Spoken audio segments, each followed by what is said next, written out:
All right, here we go.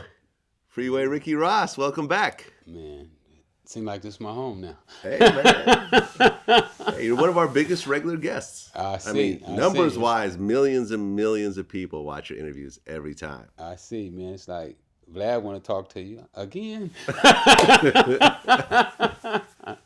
No, I like doing your shows, though.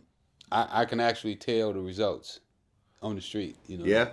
Oh, man, so many people like, man, I learned this from you on VladTV. I learned that from you on VladTV. Thank you, man. So it's it's you know, and then people come to me, man, Vlad don't pay you to do those interviews, and I'll be like, nah, he don't pay me, man. They're like, he should be paying you, man. So you know, you go through all that, but I understand the benefit of coming on your show, man. You got a powerful show. People all around the country watch it. I mean, Atlanta, Memphis, Minnesota. I mean, any place I've been that somebody, when I was in that town, didn't walk up and say, man, I saw your Vlad interview. What Vlad look like? That's what I got to do, get a picture and put your picture out there, man. It's out there. I don't hide my face. I don't know. They be asking me, man, what Vlad look like? What Vlad look like? People don't know how to use Google. That's the problem. People don't know how to Google anything. They just like to get all the information from you. That's man. right. Go on and give it to them. Well, you know, since last time that we met up, I read your book. Finally. Cover to cover. I read the audiobook version. You know what? It's so many people slipping on that book, man. I know people like, well, Rick, you charging people to get the book, but and that book is so valuable, you know, and I don't know if I accomplished my goal or not with that book. But my goal was to take my brain and dump it on those pages so that people could literally read that book and figure out how I think. That's why I wrote that book.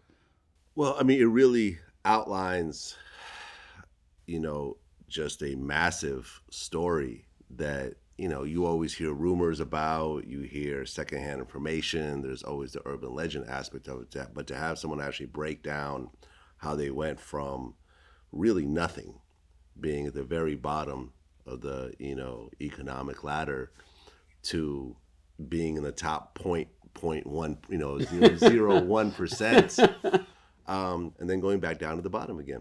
And then going back up. And then going back up again. You know what I mean? I think that's the inspirational part. Yeah. I mean, this ride has been fun.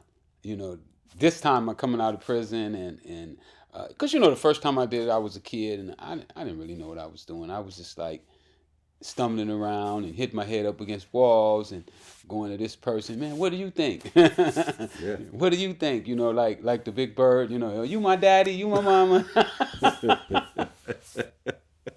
Well, you know, reading through the book, there are a couple of things in there that we didn't cover before that, you know, I just want to talk about because I think there's some interesting points that are made in there. You know, and as a child, you know, we talked about how your mother ended up killing your uncle in self-defense. And you ended up moving around a lot during that time, but you ended up back in LA in the 92nd Street Hoover area. Right. And in terms of, you know, kind of gang development, I guess you said that was kind of the biggest gang in LA at the time? At that time, yeah. Okay. And what made that particular gang so big? I don't really know. I mean, you know, gangs had just started. They were still kind of new in LA. The Crips were definitely. First time I ever heard of the Crips, I was about 12 years old, 11 years old. And they were standing outside of our elementary school, Manchester Elementary School, which is right off of Hoover Street, which was their core name. You know, it was the Nine Deuce Hoovers was the actual name. And I mean, that's where everybody was at. You know, Tookie was there, Raymond Washington. You know, all the guys who were the major players, all was in that area. Yeah, and I remember in the book, what was kind of interesting was that, you know, you were a kid at the time, going to school out there, and your mom, who didn't have a lot of money, bought you a pair of sneakers.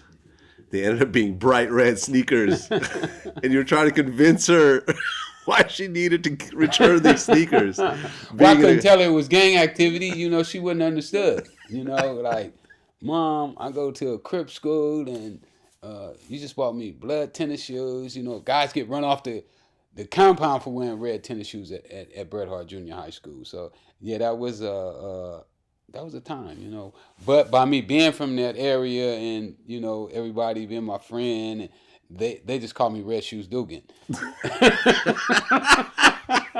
So they just kind of made fun of you a little bit. A little bit, a lot.